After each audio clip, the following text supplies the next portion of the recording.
Hello बच्चों, मैं तुम लोग पढ़ा रहे थे क्लास 12 फिजिकल केमिस्ट्री। बेटा फिजिकल केमिस्ट्री में स्टार्ट की थी इलेक्ट्रोकेमिस्ट्री, ठीक बेटा। और इलेक्ट्रोकेमिस्ट्री में हम पिछले वीडियो में नॉट्स इक्वेशन क्या होता है और नॉट्स इक्वेशन में कुछ न्यूमेरिकल बताए थे। बेटा आज हम बताएंगे एक टॉपिक ये बहुत इंपॉर्टेंट है। लिखो बेटा, इक्विलिब्रियम कांस्टेंट फ्रॉम नॉट्स इक्वेशन। लिखो इक्विलिब्रियम, लिखो रे बाबू, इक्विलिब्रियम क्या बेटा, कांस्टेंट फ्रॉम नॉट्स इक्वेशन। फ्रॉम क्या बेटा, बता ले बाबू, बता रहे बाबू, नॉट्स इक्वेशन। इक्विलिब्रियम कांस्टेंट फ्रॉम क्या बेटा, नॉट्स इक्वेशन। ठीक बेटा, तुम लोग को मालूम बेटा कि वी नो दैट, तुमको मालूम है कि वी नो दैट कि नॉट्स इक्वेशन क्या होता है। हमने बताया था बेटा कि ई से इक्वल टू क्या होगा बता बाबू, A naught cell minus 0.0591 by N log base 10 Q. ये फार्मूला हम बताए थे बेटा नॉट्स इक्वेशन। बेटा यहाँ पर क्यू क्या होता है हम बताए थे, ये बेटा रिएक्शन क्वेश्चन होता है। रिएक्शन क्वेश्चन बेटा, रिएक्शन क्वेश्चन होता है कोई भी सॉल्यूशन का कंसंट्रेशन इक्विलिब्रियम आने से पहले, सॉल्यूशन का जो बेटा कंसंट्रेशन से इक्विलिब्रियम आने से पहले हम क्या लिखते हैं, क्यू लिखते हैं। इसको बोलते हैं रिएक्शन क्वेश्चन। अभी इक्विलिब्रियम नहीं आया बेटा, जब इक्विलिब्रियम आ जाता है तो बेटा अभी इक्विलिब्रियम कैसा है वो बताएंगे अभी।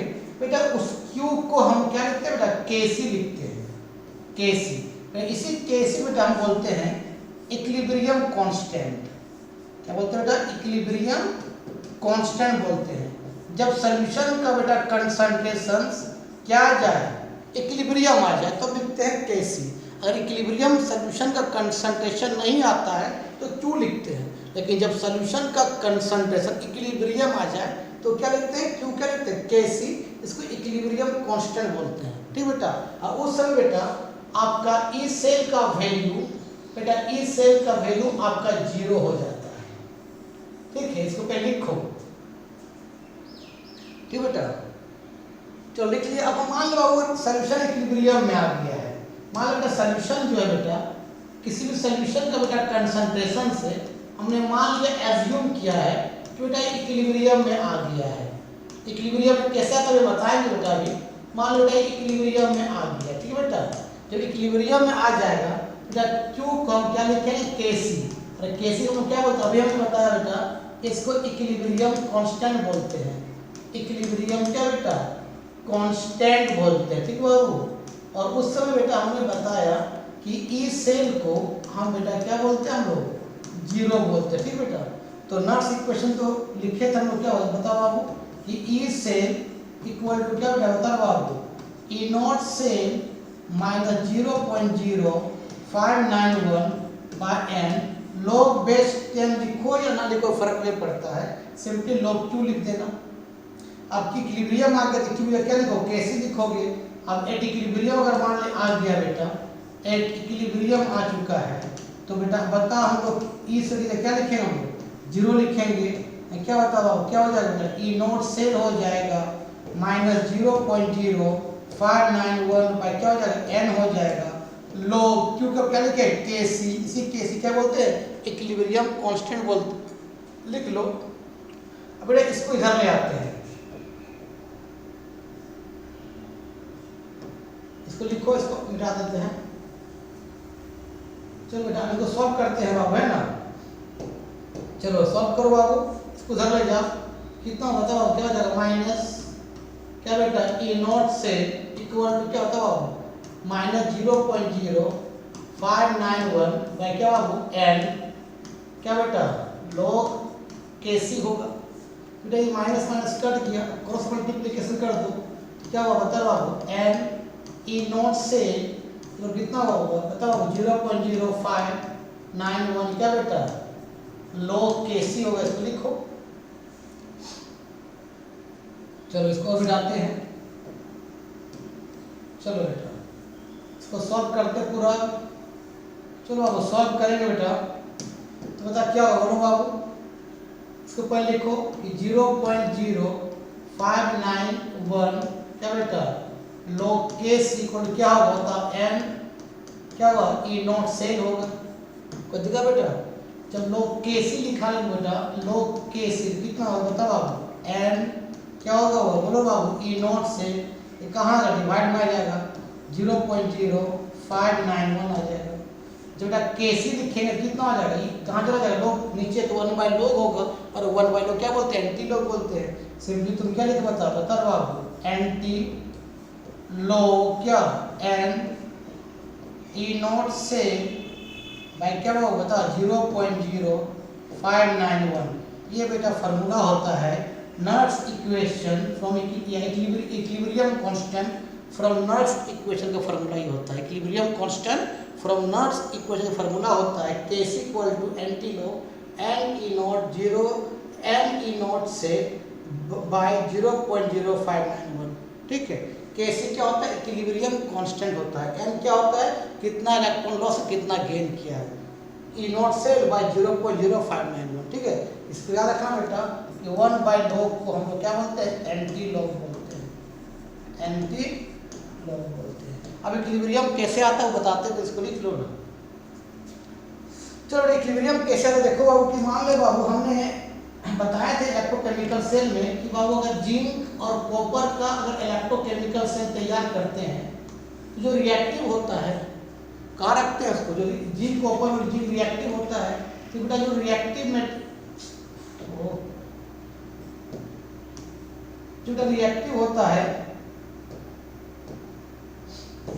होता है कि जिंक रिएक्टिव कॉपर की तुलना में ये रिएक्टिव है तो बेटा इसको लेफ्ट साइड रखेंगे। कहाँ रखते हैं बेटा इसको लेफ्ट साइड रखते हैं। और जो लेस रिएक्टिव होता है बेटा कॉपर लेस रिएक्टिव है जिंक के तुलना में ये लेस रिएक्टिव है बेटा जो कहाँ रखेंगे बाबू राइट साइड रखेंगे। हम बता चुके इलेक्ट्रोकेमिकल सेल में राइट साइड रखेंगे और जिसका मेटल होगा उस मेटल को उसी के सॉल्ट में क्या करते हैं डालते हैं ठीक बाबू। मान लेते हैं कि बाबू देखो कि मान लेते हैं यहाँ पर हमने एक कंटेनर लिया जिंक सल्फेट सॉल्यूशन मतलब जिंक सल्फेट सॉल्ट पानी मिला दिया है तो ZnSO4 सॉल्यूशन है मतलब जिंक सल्फेट को पानी डाल दिए हैं वह टूट जाएगा कहाँ बताओ बाबू Zn+2 में और SO4 क्या बेटा -2 में। यहाँ पर क्या करेंगे जिसका सॉल्ट उसका रॉड को डिप कर दो तो जिंक मेटल को यहाँ पर डाल दो ठीक है बाबू। तो ये क्या कहलाता है बता बाबू ये एनोड कहलाता है एट एनोड। और इलेक्ट्रोकेमिकल सेल बेटा एनोड कैसा होता है नेगेटिव। इलेक्ट्रोकेमिकल सेल क्या होता है पहले केमिकल रिएक्शंस होगा और केमिकल रिएक्शन होने के बाद करंट प्रोड्यूस करता है उसको बोलते हैं इलेक्ट्रोकेमिकल सेल। वहाँ एनोड क्या कैथोड होता है। एनोड क्या होता है नेगेटिव होता है कैथोड कहाँ होता है पॉजिटिव होता है कहाँ इलेक्ट्रोकेमिकल सेल में। तो बेटा अब मान लीजिए आपका इसमें क्या है कॉपर सल्फेट सॉल्यूशन है एक कॉपर सल्फेट सॉल्यूशन CuSO4 क्या बेटा सॉल्यूशन है एक टूट जाए किसमें इक्वल अमाउंट में क्या बताओ बाबू Cu+2 और क्या बाबू SO4 -2 में क्या करो जिसका सॉल्यूशन उसी का मेटल को डाल दो कॉपर को डाल दो यहाँ पर ये क्या कहला बताओ बाबू कैथोड कहलाएगा। कैथोड तो इलेक्ट्रोकेमिकल सेल में क्या होता है कैथोड कैसा होता है पॉजिटिव बताए। इलेक्ट्रोकेमिकल सेल क्या होता है कि पहले केमिकल रिएक्शंस होगा और केमिकल रिएक्शन होने के बाद करंट प्रोड्यूस करेगा उसको बोलते हैं इलेक्ट्रोकेमिकल सेल। उसमें एनोड नेगेटिव होता है कैथोड पॉजिटिव होता है। एनोड होता है लेफ्ट साइड कैथोड है कहाँ राइट साइड होता है ठीक बेटा। अब जब दोनों को यहाँ पर इसको क्या करते हैं करंट कर देते हैं चार्ज सोल्डिंग कर देते हैं तो बाबू जो रिएक्टिव मेटल होता है ना वो अपने ऑन सॉल्ट सोल्यूशन में इलेक्ट्रॉन लॉस करता है और जो लेस रिएक्टिव मेटल होते हैं वो अपना ऑन सॉल्ट सोल्यूशन इलेक्ट्रॉन क्या करता है गेन करता है। जिंक रिएक्टिव है एज कम्पेयर टू कॉपर के तुलना में। ये Cu है कॉपर का मेटल है और बेटा किसका मेटल जिंक का मेटल है तो जिंक अपना ऑन सॉल्ट सोल्यूशन क्या करता है इलेक्ट्रॉन को लॉस करेगा और कॉपर अपना ऑन सॉल्ट सोल्यूशन क्या इलेक्ट्रॉन को गेन करेगा। तो रिएक्टिव मेटल अपना सॉल्ट सोल्यूशन में इलेक्ट्रॉन का लॉस करता है और लेस रिएक्टिव मेटल अपना ऑन सॉल्ट सोल्यूशन इलेक्ट्रॉन क्या करता है गेन करता है ठीक बेटा। तो यहाँ देखो बेटा यहाँ दिखाते हैं थोड़ा सा तो बेटा यहाँ एट एनोड दिखाते हैं एट एनोड कैसा होता है बाबू नेगेटिव है। अब ये जिंक किस फॉर्म में था बाबू सॉलिड के फॉर्म में है चार्ज कितना होगा 0 होगा। जैसे कहाँ गया जिंक सल्फेट सॉल्यूशन में किया वो इलेक्ट्रॉन को लॉस कर दिया मतलब एक्वस में कन्वर्ट हो गया, किसमें कन्वर्ट हो गया, Zn+2 में एक्वस में, और 2 इलेक्ट्रॉन लॉस किया।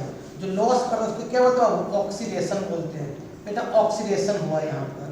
और ये जिंक मेटल जिंक आयन में कन्वर्ट हो रहा है, मतलब बेटा ये जिंक का मेटल जिंक आयन में कन्वर्ट हो रहा है। मतलब यहाँ पर समय के अनुसार जिंक का कंसंट्रेशन बढ़ जा रहा है और बेटा सल्फेट आयन का कंसंट्रेशन घट जा रहा है। क्यों? क्योंकि जिंक का रॉड भी जिंक आयन में कन्वर्ट हो रहा है।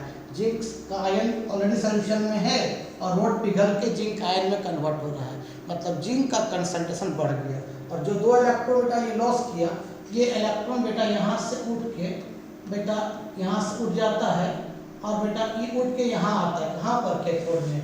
यहाँ क्या था वो बताओ, कॉपर +2 आयन था, वो 2 इलेक्ट्रॉन क्या करता है, रिसीव करता है। देखो बाबू एट कैथोड में, देखो बेटा एट कैथोड में क्या होता है, प्लस होता है बेटा। एक कॉपर एक्वस जो किसका था, सॉल्ट का था, ये आयन का सॉल्ट का आयन है, वो 2 इलेक्ट्रॉन ले लेता है, 2 इलेक्ट्रॉन ले लेता है बाबू। और लेने के बाद बेटा ये कॉपर सॉलिड में कन्वर्ट हो जाता है। सॉलिड का मतलब क्या, चार्ज 0, मतलब इसको क्या बोले, रिडक्शन बोलेंगे। कोई मेटल सॉलिड के फॉर्म में होता है उसका चार्ज 0 होता है, वो भी मेटल सॉलिड के फॉर्म में उसका चार्ज 0 होता है। लेना मतलब इलेक्ट्रॉन लेना मतलब रिडक्शन हुआ। तो बेटा ये कॉपर आयन कॉपर सॉलिड बन रहा है और कॉपर का लेयर जल रहा है इस कॉपर के प्लेट के ऊपर। तो यहाँ देखो बेटा क्या हो रहा है, बेटा यहाँ पर जिंक आयन समय के अनुसार बेटा बढ़ रहा है। देखो बेटा यहाँ पर क्या हो रहा है, समय के अनुसार बेटा कॉपर आयन घट रहा है और बेटा सल्फेट आयन क्या हो रहा है, बढ़ रहा है।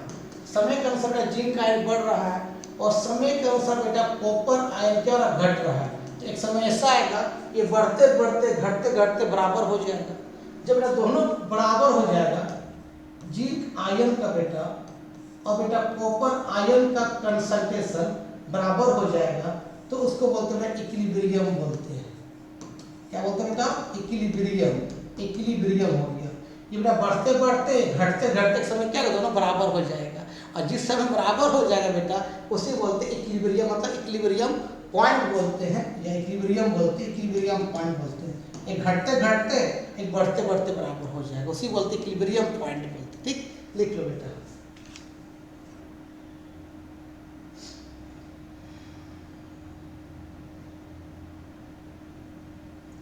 बेटा जब इक्विलिब्रियम हो जाएगा बेटा, उस समय एक ग्राफ ड्रॉ कर देते हैं। ध्यान देना बेटा कि मान लें बेटा ये एक्स एक्सिस है, ये बेटा ये वाई एक्सिस है। ठीक बाबू, देखो यह रिएक्शन प्रोग्रेस हो रहा है, रिएक्शन हो रहा है। ठीक है बेटा, अब देखो बेटा मान ले जिंक यहाँ जिंक बढ़ रहा है, बेटा कॉपर का घट रहा है, घटते घटते एक पॉइंट पर मिलेगा, ये कॉपर आयंस बेटा घट रहा है और जिंक आयन बढ़ते बढ़ते बढ़ रहा है, एक दोनों एक पॉइंट पर मिलेगा बेटा। उसी पॉइंट को बोलते हैं क्या बेटा, इक्विलिब्रियम पॉइंट बोलेंगे। क्या बोलेंगे बाबू, इक्विलिब्रियम क्या बोलेंगे बेटा, पॉइंट बोलेंगे बेटा। और उस पॉइंट पर बेटा ई सेल का वैल्यू क्या होगा, 0 होगा। ठीक है, और बेटा उसी पॉइंट पर यहाँ पर क्यूब को जगह पर क्या लिखते हैं, केसी लिखते हैं। इसको क्या बोलते हैं, इक्विलिब्रियम कांस्टेंट बोलते हैं। इक्विलिब्रियम क्या बोलते हैं बेटा, कांस्टेंट बोलते हैं। ठीक बेटा, लिख लो। ये बढ़ते बढ़ते बराबर होगा, घटते घटते बराबर होगा। ठीक बेटा, लिख लो। तो याद रखना बेटा, इक्विलिब्रियम कांस्टेंट निकालते कैसे, जैसे मान लिया आपको केसी मान लिया 2a + b दे दिया हुआ है, ये फॉरवर्ड बैकवर्ड रिएक्शन है, और ये 4c + 3 दे दिया हुआ है, और निकालिए केसी। बेटा केसी निकालने का फॉर्मूला होता है molar power concentration product by molar power concentration reactant, मतलब प्रोडक्ट बाय रिएक्टेंट। तो ये इसका मतलब कंसंट्रेशन होता है C की पावर कितना हो जाएगा, 4, और D की पावर कितना हो जाएगा वो 3, बाय रिएक्टेंट मतलब क्या है, A की पावर कितना होगा था 2, और B का कुछ नहीं मतलब पावर कितना है 1 है। तो molar power concentration product by molar power concentration of reactant, जो मोल रहेगा बिकम पावर हो जाएगा। अब बेटा इसको बोलते हैं हम लोग क्या, कंसंट्रेशन।